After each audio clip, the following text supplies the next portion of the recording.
Walaupun kemudian Bung, kader kami juga yang kena, tapi tidak masalah, konsisten kita. Presiden SBY pada saat itu menegaskan dan meminta kami untuk tidak boleh membela kader partai yang terbukti melakukan pelanggaran hukum, apalagi pemberantasan korupsi.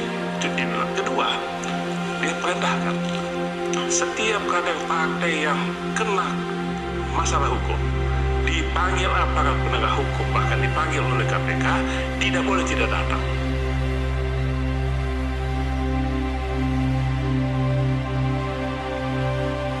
Pada saat itu Pak SBY sebagai presiden, ketika saya berada di dalam pemerintahan, dewannya aktif, tidak ada batasan, ini pendukung pemerintah dan ini oposisi.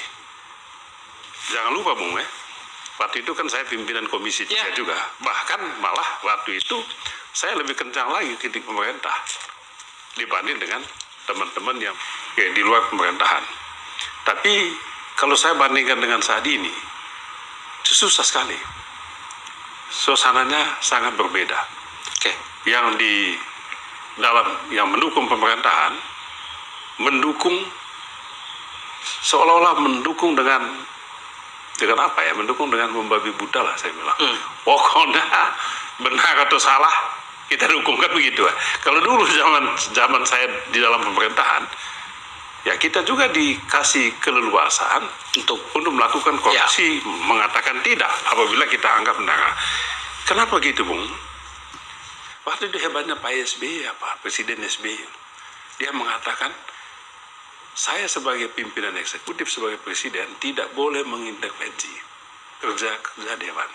Silakan, kalau memang anggota dewan baik yang oposisi maupun yang pendukung pemerintah, terutama yang mendukung pemerintah, dan kami ini sebagai partai pendukung Pak SBY pada saat itu malah diminta untuk melakukan koreksi, jangan segan-segan melakukan koreksi asal basisnya data. Itulah modal kita Bung.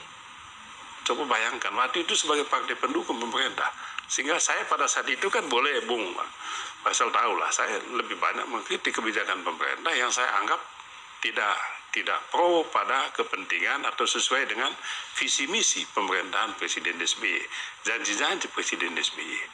Bagi saya ini hal yang positif, dan Pak SBY juga sebagai presiden pada saat itu mendukung supaya melakukan koreksi terhadap kebijakan atau keputusan atau sikap pembantu-pembantunya yang tidak inline dengan apa yang menjadi komitmen dan cita-cita dia ketika dia memberikan janji kepada rakyatnya pada saat kampanye.